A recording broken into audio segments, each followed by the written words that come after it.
கர்த்தருக்கு ஸ்தோத்திரம். இன்றைக்கான வேத வசனம் ஏசாயா 14:27. சேனைகளின் கர்த்தர் இப்படி நிர்ணயித்திருக்கிறார், யார் அதை உயர்த்தமாக்குவான்? அவருடைய கை நீட்டப்பட்டிருக்கிறது, யார் அதை திருப்புவான்? அமேன். பிரியமானவர்களே, நம் தேவன் சர்வ வல்லமையுள்ள தேவன்.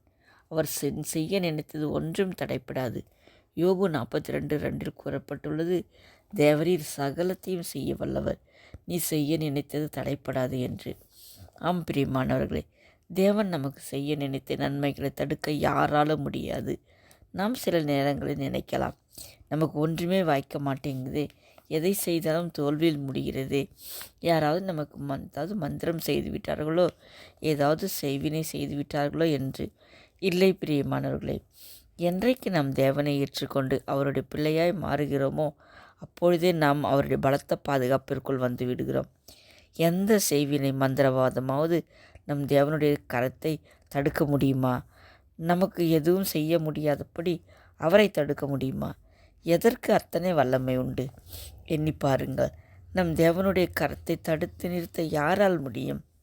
நம் தேவனே சில வேளைகளில் நம்முடைய நன்மைக்காகவே பேசாமல் இருப்பாரே தவிர, அவர் நமக்கென்று குறித்து வைத்திருக்கிற நன்மைகளை யாராலும் அவரிடத்திலிருந்து பறித்து கொள்ள முடியாது. பிரியமானவர்களே, நம் தேவன் நல்லவர். அவர் சர்வ வல்லமையுள்ள தேவன். தேவன் வானத்தையும் பூமியையும் ஆளுகிற ராஜாதி ராஜா, கர்த்தாதி கர்த்தர். இதை விசுவாசிங்கள். இவ்வளவு நாள் நம் தேவன் நமக்கு நன்மை செய்வார் என்று காத்திருந்தோமே, இன்னும் சில காலம் காத்திருப்போமே. நீதிமொழிகள் 13:12 சொல்லப்பட்டிருக்கிறது அல்லவா, நெடுங்காலமாய் காத்திருக்குதல் இருதயத்தை இளைக்க பண்ணும், விரும்பினது வரும்போது ஜீவ விருட்சம் போல் இருக்கும் என்று.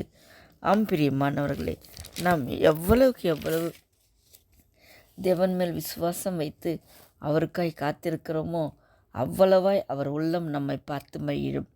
இந்த வேதவசனத்தில் சொல்லப்பட்டிருக்கிறது, கர்த்தர் இப்படி நிர்ணயித்திருக்கிறார், யார் அதை உயர்த்தமாக்குவான் என்று. பிரியமானவர்களே, நமக்கு நன்மை செய்ய வேண்டும் என்று தேவன் நிர்ணயித்திருந்தால் அதை கெடுக்க ஒருவராலும் கூடாது. அவருடைய கை நீட்டப்பட்டிருக்கிறது, யார் அதை திருப்புவான் என்று எழுதப்பட்டுள்ளது. நம்மை ஆசீர்வதிக்க நினைத்து நம்மேல் நீட்டி அவருடைய கையை திருப்ப யாராலாவது கூடுமா? முடியாதே. அதில் தேவ பிள்ளைகளே, சோர்வுகளை எல்லாம் உதறிவிட்டு நம் தேவனுடைய கரத்தை நோக்கி பாருங்கள். அந்த கரம் நம்மேல் நன்மைக்காகவே நீட்டப்பட்டுள்ளது.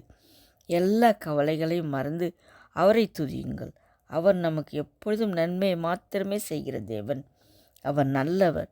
அவர் ஒருபோதும் மாறிடார். இன்றைக்கே உங்கள் வாழ்வில் ஒரு அற்புதத்தை எதிர்பாருங்கள்.